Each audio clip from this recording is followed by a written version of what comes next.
Gist Cancer Survivor. En este episodio, el número 4, les recomiendo que escuchen los tres primeros, porque todo es una consecución de acontecimientos y lleva un cierto orden, normalmente el orden en el que se producen. En este episodio vamos a hablar de cuando ya he sido operado, como en mi caso. Evidentemente, siempre expongo mi experiencia personal, no debiendo de darse por aludido absolutamente a nadie, porque como siempre digo, cada persona es un mundo.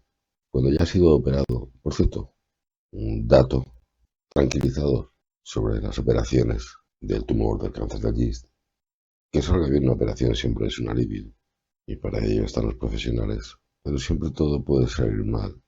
Como dato antes de seguir el episodio, el porcentaje promedio de casos que no logran superar el postoperatorio no suele ser más de en un rango de 30 días, es decir, en un mes, pero es una probabilidad muy baja de que todo salga mal, entre un 1 a un 5% aproximadamente.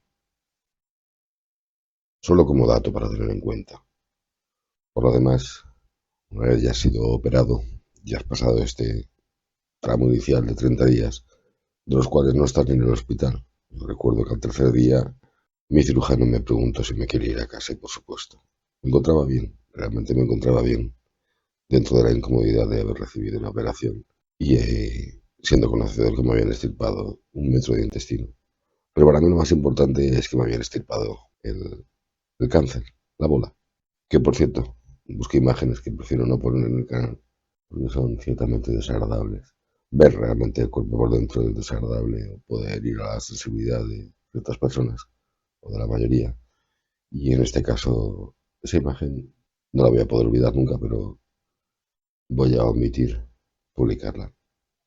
Como ustedes comprenderán, la operación de Iris es un alivio cuando todo sale bien, pero ojo que la cosa no termina ahí, es como empezaba en el primer episodio. Por eso es mi recomendación de que escuchen en orden los episodios, que además están titulados. Después de la cirugía, la cual aproximadamente en un mes el cirujano querrá volver a hacer una visita rutinaria de control, al cabo de 3 meses la siguiente, al cabo de 6 meses la siguiente, y al cabo de un año, en un principio, sería la última, hasta que vuelvas a sus manos. Eso me enteré más tarde y eso lo explicaré en otro episodio. Todas son sorpresas y como siempre la ley de la relatividad nos invita a sopesar si el vaso está medio lleno o medio vacío, si esto se está complicando o si la cosa está mejorando. Bien, pues hoy vamos a charlar un poquito de qué va esto y por qué es tan necesario. Imagínese que ya le han quitado el tumor, ha sido extirpado, genial, pero a veces este tipo de cáncer, el GIST, puede ser un poco travieso y querer volver. Por eso las visitas al oncólogo después de la operación son como una especie de radar para pillarlo a tiempo si intenta hacer de las suyas. También sirven para ver si alguna otra cosa relacionada con la cirugía necesita atención. Y hoy hablaremos sobre esto, las visitas a oncología. Al principio, después de la operación, todo se convierte en un ir y venir al hospital, al médico, análisis de sangre, TACs, diferentes tipos de pruebas.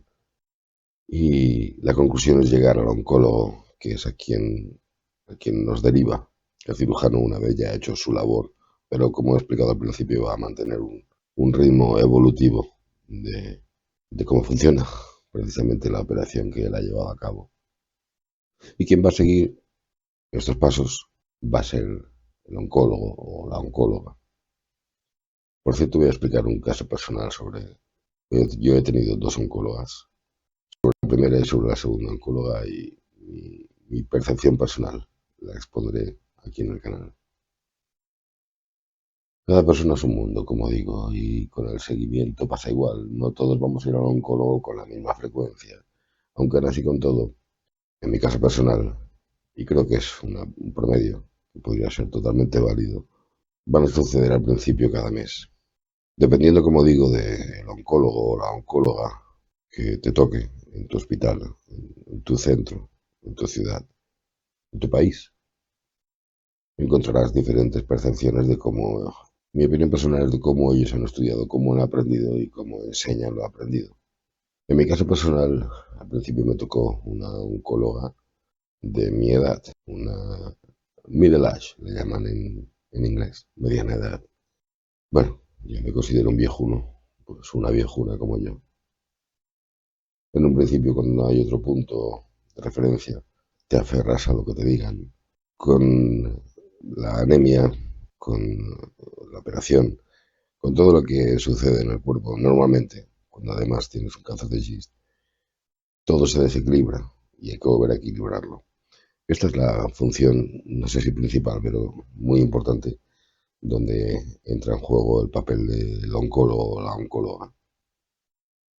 En mi caso, no sé si tiene que ver con la edad, yo creo que es con la generación, ¿no? Yo considero que nací y crecí en la generación del miedo y la conozco muy bien, por eso no es fácil detectarlo, ¿no? La cuestión es que la oncóloga que yo tenía, pues a cada visita mensual, como digo al principio, iba añadiendo una serie de medicamentos para intentar nivelar lo que los análisis de sangre le iban indicando.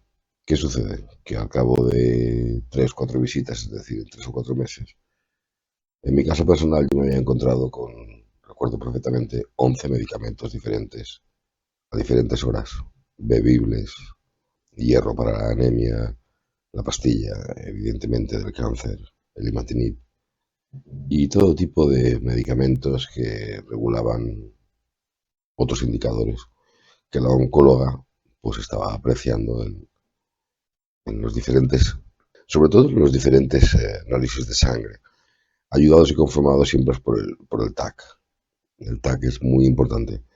No sé si más o menos, ya que no soy médico, que el análisis de sangre, pero es muy importante. También tengo una anécdota muy especial sobre el TAC. Uno de mis primeros TAC. Un mal recuerdo, la verdad. Me hizo cogerle mucho miedo. Lo explicaremos un poquito más adelante. Al ir añadiendo medicamentos, se fueron acumulando y en el plazo de aproximadamente 3 meses yo me encontraba con 11 medicamentos diferentes que no había tomado nunca y que cada uno servía para, como digo, regular o nivelar esos niveles que estaban siendo pues desproporcionadamente altos o bajos en dependencia del estudio oncológico, el análisis oncológico. ¿Qué me sucedía mentalmente? Lo que me sucedía mentalmente es que yo me encontraba bien del cuerpo, pero no de la cabeza. En la cabeza empezaba a pensar que estaba más mal de lo que realmente estaba. En base a los niveles de supervivencia verdaderamente bajos a los 5 años. A los 5 años. Y recuerdo que tengo 53 años. Tenía 52 cuando todo esto empezó. 51 y medio. En mi cabeza la idea de no superar la barrera de los 55, no llegar a los 61 y mucho menos a los 78, pues se me hacía francamente dura. Para mí y para mis seres queridos, por supuesto. Una de mis principales motivaciones en esta vida, a nivel personal, es poder disfrutar de mi descendencia. Bien, este proceso de la visita oncológica fue acumulando medicamentos y yo me encontraba peor de lo que realmente yo sentía que estaba. Mentalmente eran muchos medicamentos y eso me hacía pensar que seguía vivo estos 5 años gracias a estos medicamentos. Pero yo no me encontraba mal, pero tampoco soy nadie para decidir que no me los iba a tomar. Iba a seguir a rajatabla todo lo que me dijera cualquier médico, con más o menos desconocimiento, ¿no? Como me sucedió una vez en algún episodio, he citado que también tengo psoriasis, sí que es hereditaria y eterna, es para siempre, crónica, mejor dicho, que es lo mismo que eterna, pero suena diferente. Y después de muchos años con este problema de la piel me siguieron recetando diplogenta, que precisamente es la que me creó el problema de adicción a mi piel, a la diplogenta, con lo cual 30 años después que me sigas ofreciendo lo mismo es como si la medicina, la tecnología y la medicina no hubieran avanzado.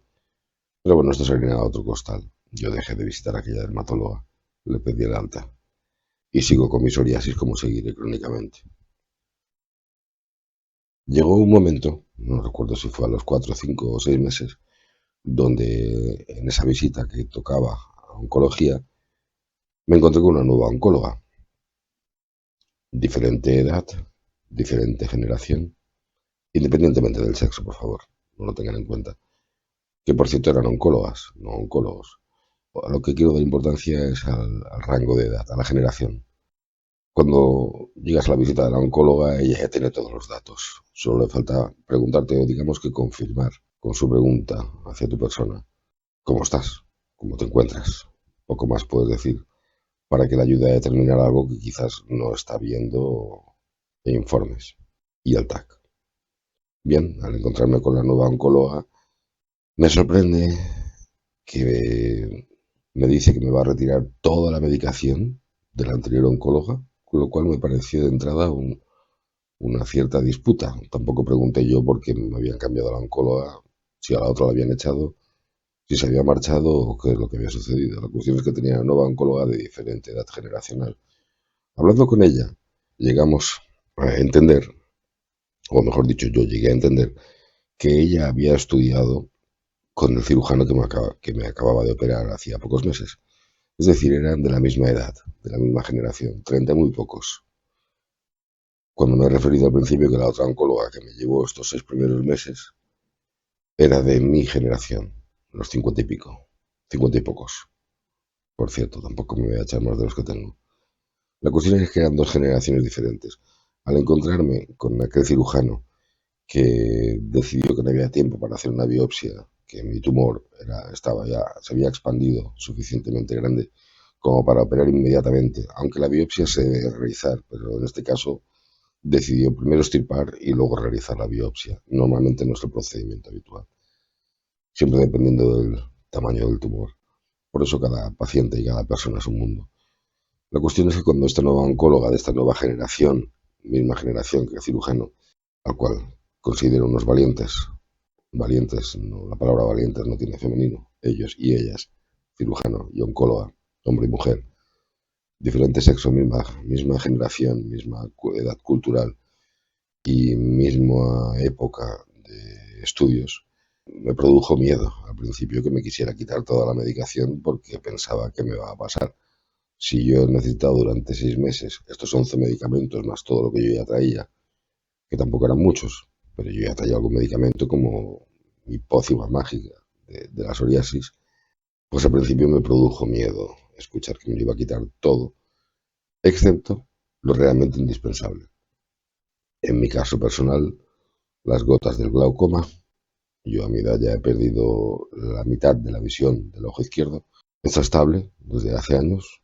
Es una gran alegría que cuando vas al oftalmóloga en este caso, no te diga que ha ido a peor, porque nunca te va a decir que va a ir a mejor. Este es el mejor de los escenarios.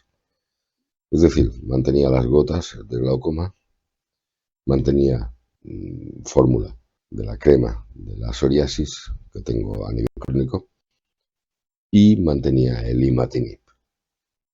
Estas eran las tres cosas que consideraba fundamentales que yo debía seguir tomando, aparte de una dieta equilibrada, etc, etc. Todo lo demás, 11 medicamentos, iban a la basura directamente.